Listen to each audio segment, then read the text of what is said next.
Hello everybody, bonjour à tous. Voilà, c'est Gilles Bondefa qui vient vous parler des fameuses tours Tesla, du nom de son inventeur, Nicolas, un pote à moi depuis longtemps. Non, bon, bref, 13 de plaisanterie. On va en parler sérieusement.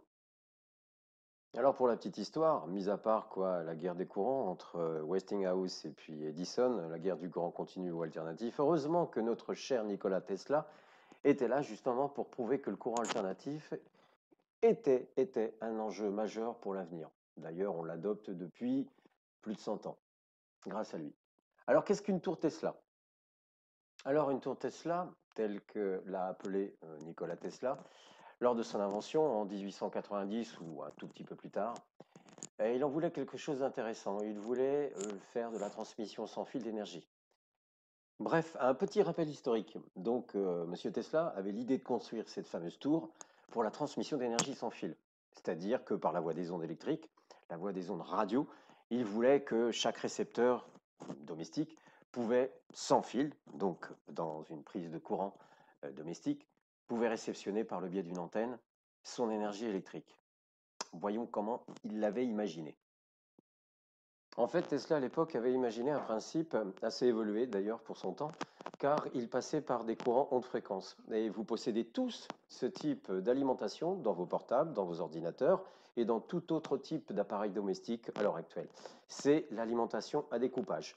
Vous avez déjà remarqué que les petits transformateurs à l'heure actuelle sont beaucoup plus légers et beaucoup plus transportables qu'auparavant. Les transformateurs auparavant, déjà sous une fréquence de 50 Hz, eux avaient besoin soit d'élever ou d'abaisser les tensions, mais avec des kilos de cuivre incommensurables.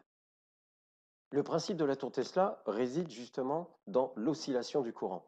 Plus la vitesse d'oscillation du courant est rapide, plus les pointes de courant dans les enroulements, c'est-à-dire dans la tour, qui est composée d'un enroulement de spire, de cuivre et tout, bon, vertical, on va avoir des pointes de courant énormes qui va augmenter le courant et donc la tension. Et en sortie, donc au sommet de la tour, on peut voir jaillir de grands éclairs, de grands arcs électriques. Partant de ce mode de fonctionnement, Nikola Tesla avait réalisé des expériences assez phénoménales, souvent spectaculaires. Pas forcément utiles car ce genre de transformateur haute fréquence, Nikola Tesla avait compris justement qu'on pouvait réceptionner ou recevoir cette fréquence présente dans l'air ambiant, un peu rayonnante autour de la tour, comme une énergie électrique, un peu comme le feraient vos radios à l'heure actuelle. Un poste radio ou code voiture réceptionne une fréquence, donc une longueur d'onde bien déterminée pour chaque station. Et bien là, il s'est dit, tiens, il y a beaucoup d'énergie rayonnante autour de cette tour, pourrais-je la réceptionner? Au départ, donc, ce qu'il avait procédé, surtout, c'est par beaucoup de spectacles. Il avait pris certains tubes fluorescents qui le faisaient ioniser justement à proximité de ces tours ou de ces champs électromagnétiques haute fréquence. Et en fait, ça, vous pouvez déjà le faire en prenant des tubes fluorescents, en vous mettant sous des lignes très haute tension. Attention, je n'ai pas dit de grimper sur les lignes, mais simplement en vous positionnant sous les fils haute tension. Vous pourrez vous apercevoir que dans le tube, il y a un gaz qu'on appelle gaz à vapeur de mercure, s'ionisera, donc deviendra sous la forme d'un plasma ionisé et lumineux. Donc il n'y a aucune magie là-dedans, c'est simplement par le fait que le champ électrique est très puissant et rayonne beaucoup à proximité, de très forts champs électriques comme les lignes à haute tension 400 000 volts, ou voir ces fameuses tours Tesla, oscillant entre 10 kHz et voire plusieurs mégahertz. On va dire que c'est le premier principe de réception sans fil, car vous tenez le tube à la main. Mais vous ne récupérez pas entièrement toute l'énergie qui est présente dans l'air. Pour réceptionner un maximum d'énergie, il faut savoir accorder un émetteur et un récepteur, un peu comme un émetteur radio et un récepteur radio. Donc là, il faut connaître des principes de base en physique, en électricité et voire en électronique. Les principes de calcul de sel, d'inductance, de capacitance. Mais grâce à la physique qui a évolué et grâce aux connaissances sur les hautes fréquences qui ont aussi évolué, et surtout aussi grâce à la passion de grands bricoleurs, nous avons la possibilité d'acheter ces émetteurs, ces petites tours Tesla sur Internet.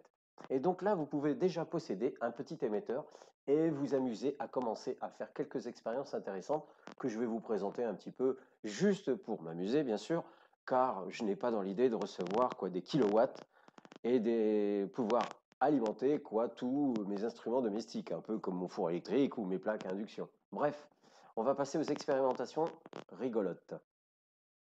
Pour aller un tout petit peu plus vite dans l'histoire de la vidéo, on va devoir avoir quelques paramètres, quelques caractéristiques de l'émetteur, sa puissance électrique, donc connaître son courant, sa tension, sa puissance générée, on va dire au niveau champ électrique avec un champ-mètre en mètres par volt. Il faut savoir aussi mesurer la fréquence émise pour en calculer la longueur d'onde. Moi, j'utilise beaucoup plus d'émetteurs de l'ordre du mégahertz et savoir accorder le récepteur. Donc, pour pouvoir avoir une résonance, un couplage résonant entre l'émetteur et le récepteur, très important. Donc, il faut aussi avoir une tour qui avoisine la même inductance que l'émetteur en millihenries. Entre autres, moi, mon émetteur est de 2,42 millihenries et celle que vous voyez à l'écran est de 3 millihenries. Donc, je n'ai pas un accord parfait. Il faut savoir aussi l'effet de capacitance que procure ou génère le haut de la tour, là, entre autres une boule métallique. Et pour votre primaire, justement, pour donner un courant dans votre charge, donc là, une ampoule à filament, il faut savoir aussi calculer son inductance. Voilà, vous avez quelques paramètres, mais il y en a pas mal d'autres.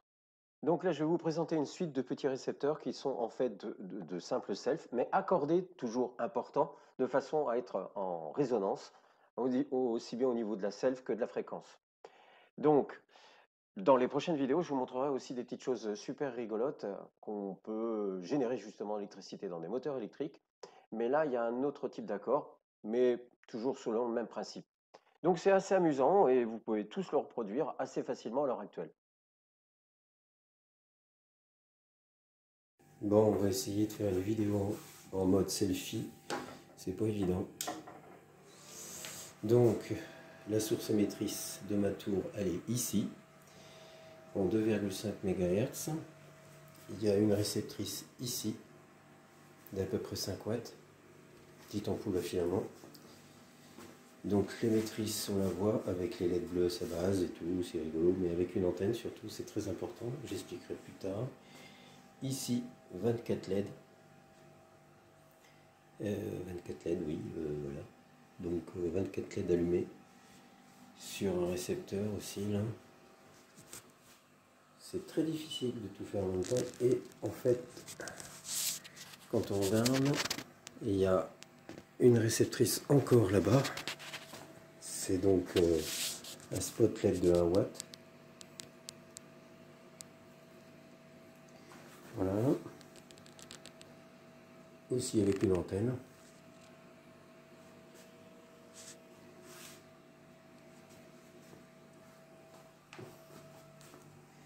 Et en se mettant un peu plus loin pour voir l'émettrice au centre, une verte là-bas, le spot de 1 watt, une ampoule filament de à peu près 3, moi je dirais 3,5 watts, je me souviens plus réellement. Et ici, le spot LED, enfin le spot LED, le spot de 24 LED, voilà.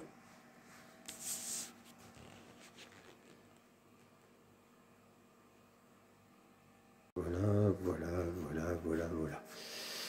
Bon là, c'est clé un tiers du projet parce que je suis sur beaucoup plus de watts en tour émettrice bientôt. Là, c'est pas grand chose. La tour émettrice, elle envoie à peu près 8 à 10 watts, même pas. Et vous voyez que j'arrive à alimenter pas mal de choses.